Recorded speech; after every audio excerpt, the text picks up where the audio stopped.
Spirituality എന്നൊക്കെ കേട്ടിട്ടില്ലേ? എന്താണ് ശരിക്കും സ്പിരിച്വാലിറ്റി?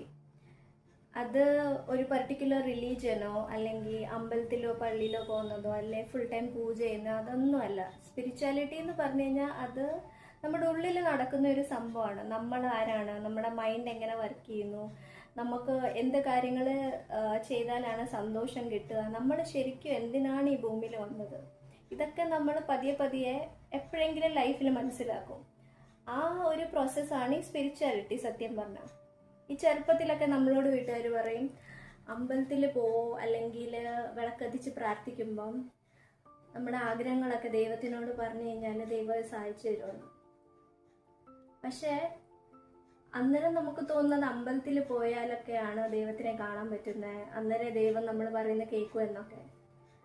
പക്ഷെ കുറച്ചുകൂടെ നമ്മൾ വലുതായി കുറച്ചൊരു മെച്യൂരിറ്റി എത്തിക്കഴിയുമ്പോൾ നമുക്ക് മനസ്സിലാവും നമുക്ക് വെളിയിലെങ്ങും പോയി ദൈവത്തിനെ അന്വേഷിക്കേണ്ട ആവശ്യമില്ല. ദൈവം തൂണിലും തുരുമ്പിലും ഉണ്ടെന്നാണല്ലോ പറയുന്നത്, എല്ലായിടത്തും ഉണ്ടെന്നല്ലേ പറയുന്നത്. അതുപോലെ തന്നെ ദൈവം നമ്മുടെ ഉള്ളിലും ഉണ്ട്. എല്ലാ മനുഷ്യന്മാരുടെ ഉള്ളിലൊരു ദൈവമുണ്ട്, ചെകുത്താനും ഉണ്ട്. അതിൽ നമ്മൾ ഏതാ ചൂസ് ചെയ്യേണ്ടതെന്നുള്ളത് നമ്മുടെ ഒരു ഇതാണ് അല്ലേ.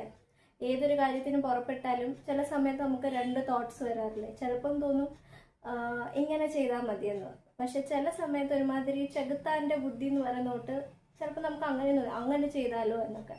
പക്ഷെ പിന്നെ നമ്മൾ എടുക്കുന്ന ഡിസിഷൻ അത് നമ്മൾ ശരിക്കും ആരാണോ അതിൽ ഡിപ്പെൻഡ് ചെയ്യല്ലേ.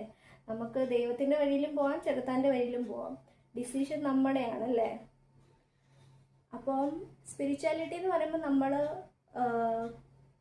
നമ്മളെ തന്നെ മനസ്സിലാക്കുന്ന ഒരു പ്രോസസ്സാണ് അത്.